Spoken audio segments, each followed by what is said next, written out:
자, 안녕하세요. 최명호입니다. 뭐 어떤 분들은 뭐 이런저런 얘기 이런 거 왜 하느냐 물어보시는 분도 있는데, 뭐 저는 개인적인 노트와 더불어 하고 싶은 얘기가 있을 때 이렇게 어, 그냥 메모장에 쓰는 것처럼 녹음을 좀 하고 있습니다. 그 처음에 이렇게 한번 시작을 해야 될 것 같아요. 만약에 들이 민주당을 지지하시는 분들이라면 요즘 들어 진짜 아주 죽을 맛일 겁니다. 예. 정말 이럴 거면은 당대표 선거를 왜 하냐 싶을 정도로 진짜 말도 안 되는 상황들이 벌어지고 있고, 생사를 같이 하던 동지라고 했던 사람들이 막 이렇게 저렇게 아, 변해가고, 서로 막 선을 넘으면 안 되는데 또 선을 넘으시는 분들이 또 이렇게 보면 또 이쪽에서 저렇게 보면 또 저쪽에서 계시는 것도 같습니다. 참 힘든 일입니다. 저는 개인적으로 유시민 작가님이 굉장히 탁월했다, 그리고 지적하신 것들이 거의 다 옳다라고 생각합니다. 그리고 여기에 또 핵심이 되는 질문 중에 하나가, 한 개인이 뭐 판단하고 생각하고 뭐 이런 여러 가지 것들을 패러다임이라고 부른다면, 민주제의 패러다임 안에 있느냐, 왕정의 패러다임에 있느냐, 뭐 이런 차이도 있는 것 같습니다. 그 얘기를 조금 바꿔서 좀 주제를 약간 바꿔볼까요?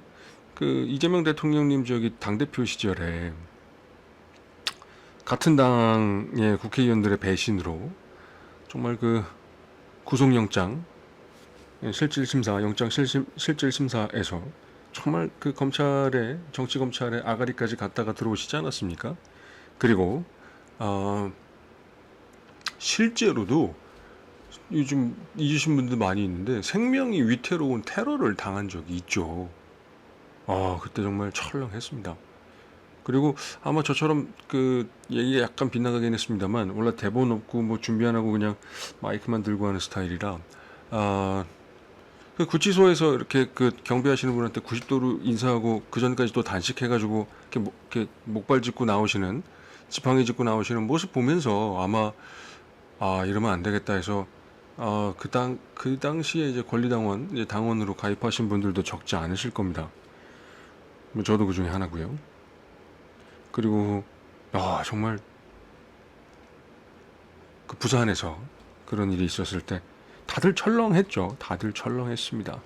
그리고 내란이 일어났고 뭐 이런저런 일들이 있었어요. 그리고 뭐 개헌을 하려다가 실패하는 경우도 있었고, 그리고 아마 말씀하신 구조적 다수를 왜 얘기했는지, 그게 이제 왜 필요한지를 말씀 안 하셨으니까, 사실 과반만 넘어도 되는 거 아니냐 이럴 때 있었잖아요. 예, 과반 넘었다고 또 막 이렇게 예전에 열린우리당 때부터 그 당시에 정동영 의장이 막 이렇게 흥분해서 막 주먹을 불끈 쥐었던 모습도 기억이 납니다.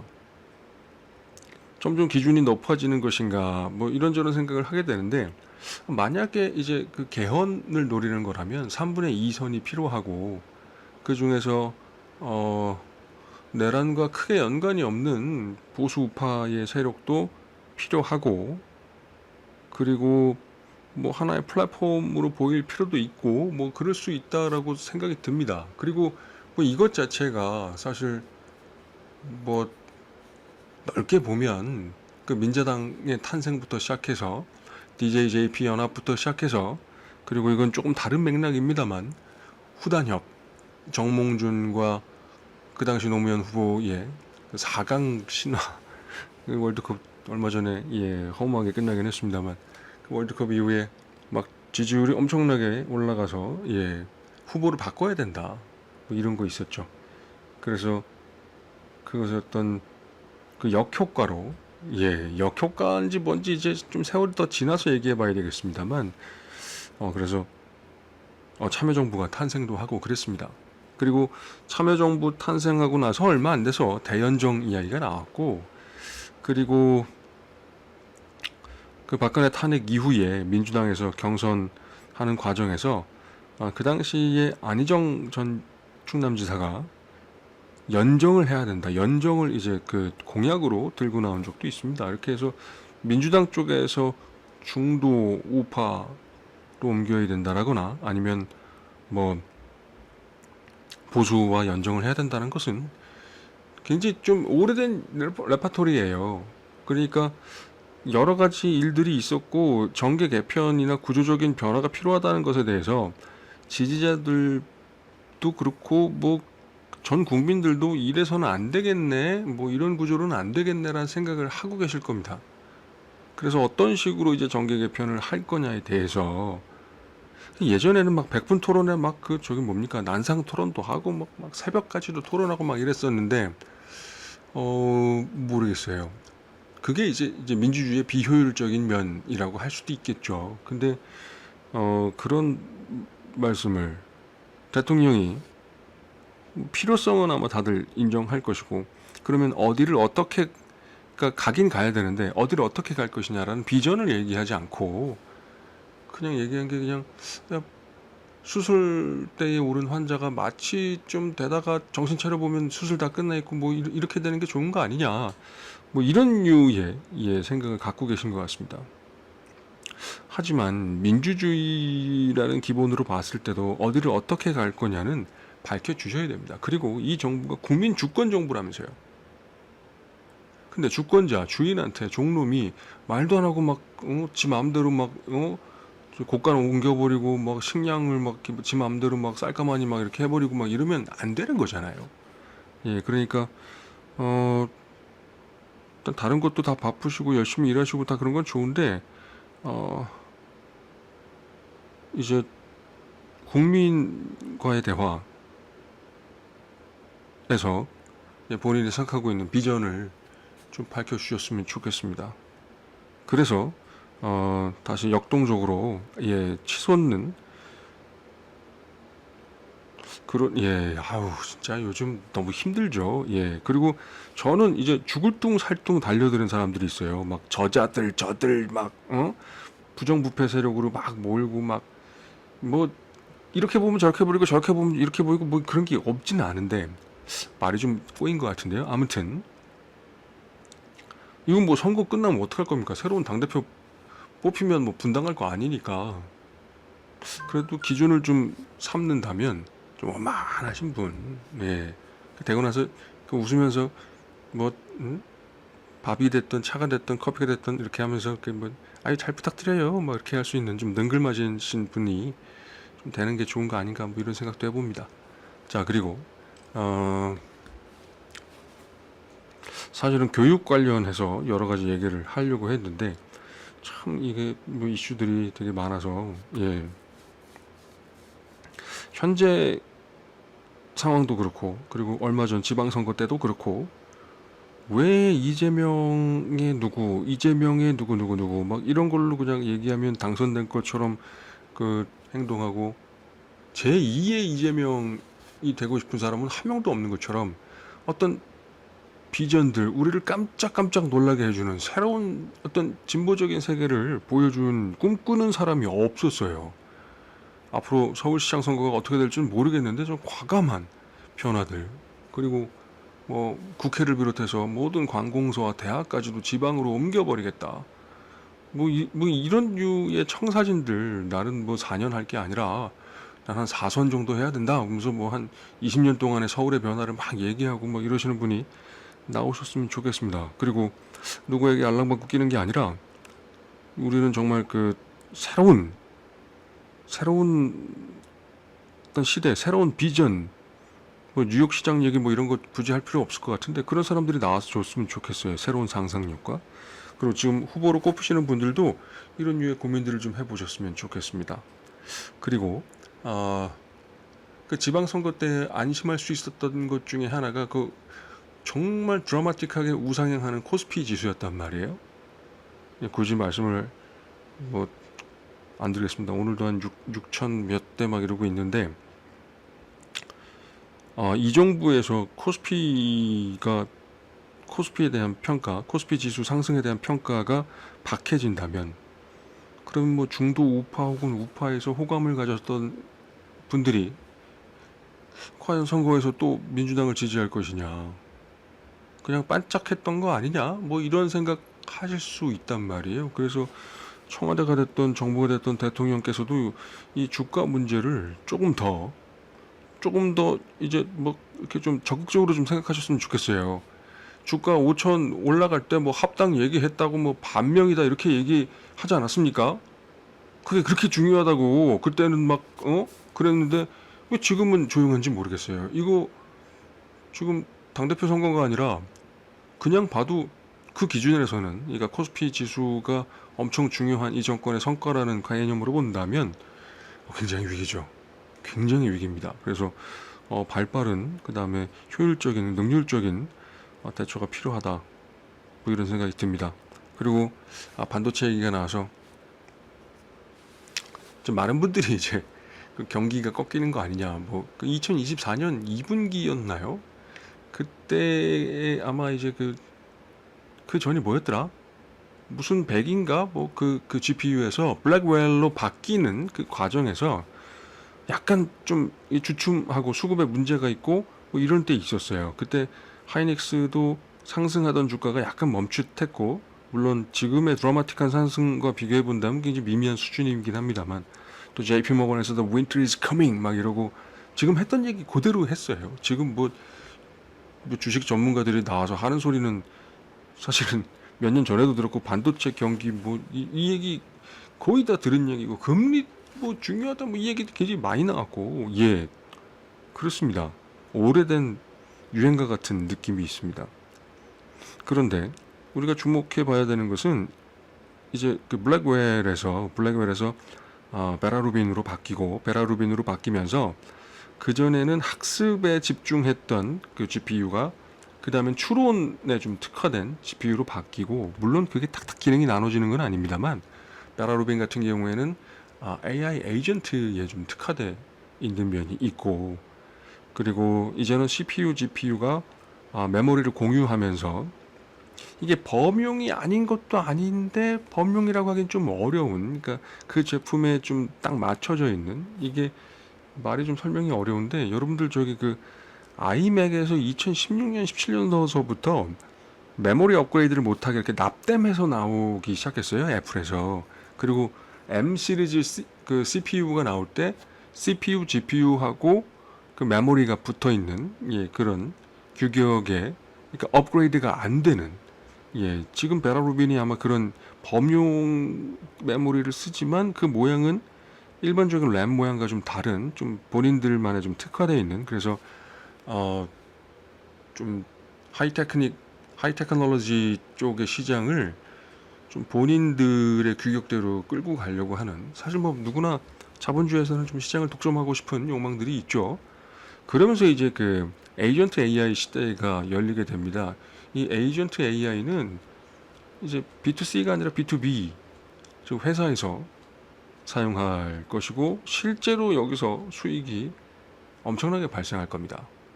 삼성도 이제 8월서부터 AI를 직원들이 사용할 수 있게, 뭐 특정 업체를 지정하진 않았습니다만 이제 아마 곧 특정 업체가 결정되는 상황도 올 것이고, 그렇게 되면 또 많은 대기업에서 이제 에이전트 AI를 사용하기 시작할 것이고, 뭐 그리고 해고의 문제 뭐 이런 것들, 노동의 문제가 뭐 있긴 하겠습니다만, AI 상황으로 본다면 엄청난 그 수요가 발생하게 됩니다.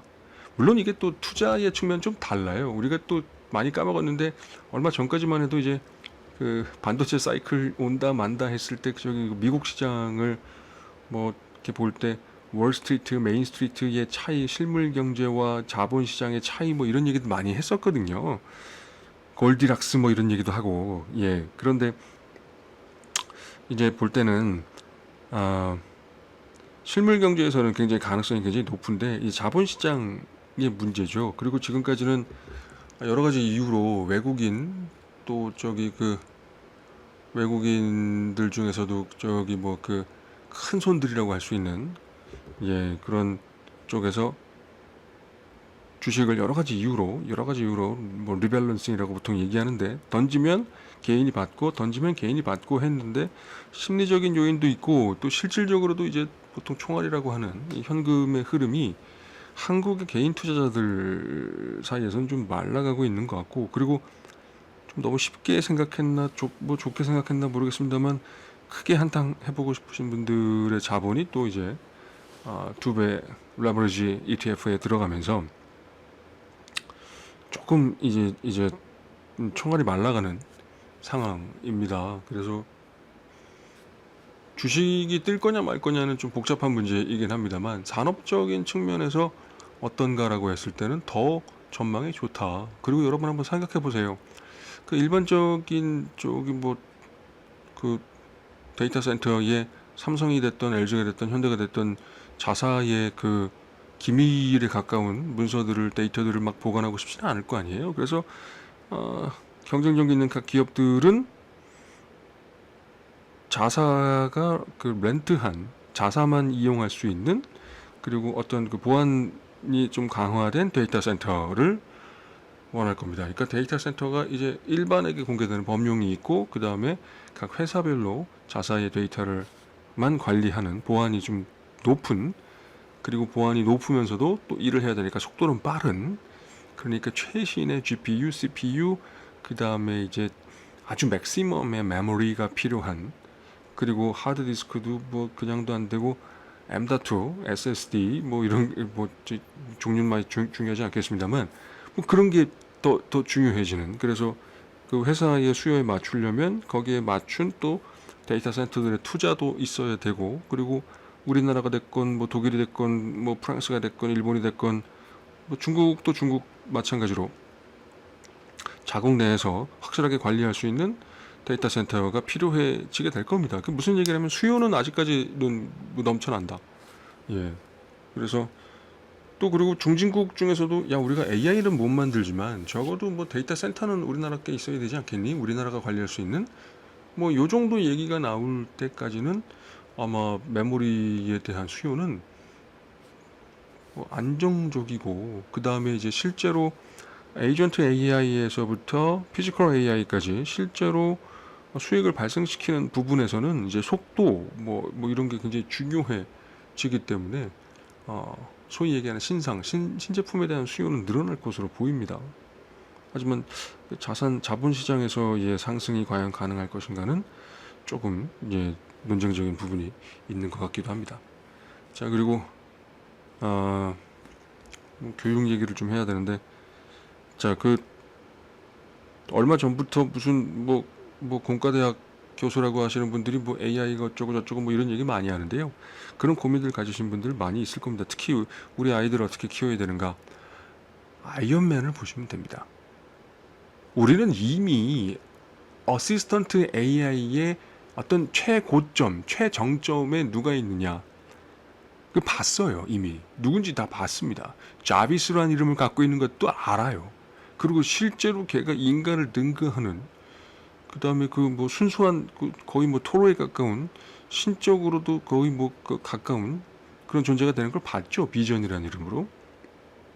물론 이런 거 얘기하려고 그러는 게 아니라, 그 자비스와 아이언맨의 관계, 그리고 2편, 1편 뭐 이런 거 보면 여러 가지 장면들이 있는데, 그 마크 어쩌고저쩌고 개발할 때 뭐 최대로 뭐 출력을 올리면 어떻게 되니, 뭐 어떻게 되면 추락합니다. 야, 닥치고 올려. 뭐 이런 장면부터 시작해서 비행기가 추락하는데 자비스한테 물어보죠. 지금 최대한 사람을 구할 수 있는 확률이 어떻게 돼? 그러면 뭐 한 3분의 1 정도밖에 못 구합니다. 그러니까 아이언맨이 닥쳐 이씨. 그리고 이제 그 사람이 사람을 또 구하고 사람이 또 사람을 또 구하고, 그래서 AI를 어떻게 아이디어로 능가하는지, 어떻게 서로 대화를 주고받으면서 창의적인 아이디어를 만들어내는지, 뭐 이런 것을 영화 전체라고는 할 수 없습니다만 그런 장면들이 있어요. 그리고 AI하고 학생과의 관계가 자비스와 아이언맨의 관계처럼만 된다면 저는 큰 문제가 없지 않을까? 뭐 이런 생각이 듭니다. 물론 모두가 아이언맨 같은 천재가 되긴 좀 어렵죠. 예. 그래서 우리 교육이 지금 이 시대에는 창의적인 인재를 키워내는 쪽으로 완벽히 바뀌어야 됩니다. 이제 교과서도 별로 중요하지 않고 애들을 봐주는 보모 같은 선생들도 필요가 없습니다. 더 좋은 선생들이 있으니까요. 그래서 그 관계를 어떻게 맺어야 되는가, 그리고 어떻게 더 창의적인 인간을 만들어낼 수 있는가에 집중을 해야 됩니다. 하지만 뭐 똑같은 머리 모양에 똑같은 옷 입고 뭐 조금이라도 튀어 보이면 집단 린치당하고 뭐 이런 문화라면 그러게 되게 어렵겠죠. 불행히도. 뭐 여기에 대해서 길게 얘기할 게 있었는데, 아무튼 그 무채색 옷 입고 다니고 정말 막 창의적이고 새로운 아이디어 막 내고 질문 많고 막 이런 애들을 모난돌이 정맞는 세상에서는 창의적인 인재를 육성하기가 어렵지 않을까 싶습니다. 자, 그리고 오늘 많은 얘기를 준비했었는데 오늘 마지막으로 햄릿 말고 햄렛이라는 영화가 있습니다. 그 저기 마블 시리즈에서 뭐죠? 그 지구를 꾸준히 지켜왔던 그 마동석 나왔던 시리즈 있는데, 아무튼 그 영화의 감독, 영화 되게 재밌게 만들었습니다. 섹스피어의 이야기입니다. 뭐 별로 스포일러까지는 하고 싶지 않은데, 햄렛하고 햄릿하고 영국에서는 한때 같은 발음이었다고 합니다. 예, 그러니까 같은 이름이라는 거죠. 근데 왜 햄넷이라고 하면서 새로운 것을 얘기했을까? 그 인터넷에서 막 이렇게 뭐 심각한 표정으로 뭐 이건 복술입니다, 이건 뭡니다 얘기하는 사람들 다 좀 다 별로였어요. 예, 그리고 그래도 주목할 부분은 숲입니다. 숲. 그 뭐 특별한 게 아니라 유럽에서 웬만한 곳은 다 좀 내비두면 다 그렇게 울창한 숲이 된다고 하더라고요. 그래서 숲 속의 마녀, 로빈 훗 뭐 이런 이야기들 많이 있는 것 같습니다. 그 여러분 이 나이대에 따라서 이게 아실 수도 있고 모를 수도 있는데, 유재하라는 가수 있었습니다. 조용필과 위대한 탄생에도 있었고 김현식과 봄, 여름, 가을, 겨울에도 있었던 천재 뮤지션 막 이렇게 얘기하죠. 유재하 음악 경연대회에서 데뷔한 많은 가수들이 있습니다. 텅 빈 오늘 밤, 뭐 지난 날, 그대 내 품에, 사랑하기 때문에, 이런 노래들이 다 한년 여성을 대상으로 만든 곡이라고 합니다. 그러니까 그 노래가 나올 때마다 새롭게 편곡이 되건 안 되건, 그분은 뭐 지금 나이가 조금 많아지셨겠지만 그 노래 나올 때마다 그때를 기억하게 되겠죠. 과연 이게 좋은 건지 나쁜 건지 잘 모르겠어요. 하지만 햄릿이라는 영화는 섹스피어라는 사람이 자기 아들을 보내는데 얼마나 슬픈지, 얼마나 가슴이 아픈지, 그거를 이제 연극으로 표현한 거죠. 항상 현재형으로 무대에 올릴 때마다 자기 아들은 죽는 거예요. 그리고 그 독이 번져가면서 죽어가는 그 햄릿을 보면서 많은 사람들은 안타까워할 겁니다. 아이를 추모하는 아빠의 마음, 항상 현재 진행형이다.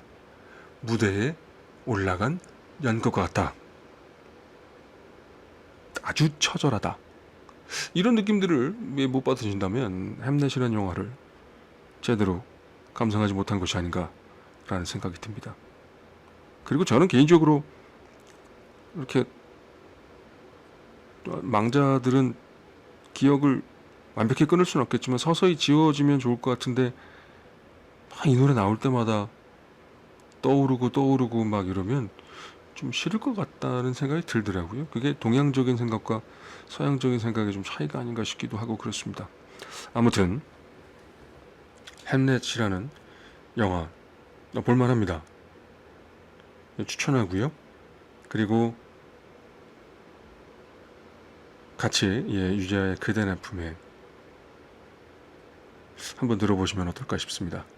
자, 그러면 다음번에는 교육 이야기로 돌아오도록 하겠습니다.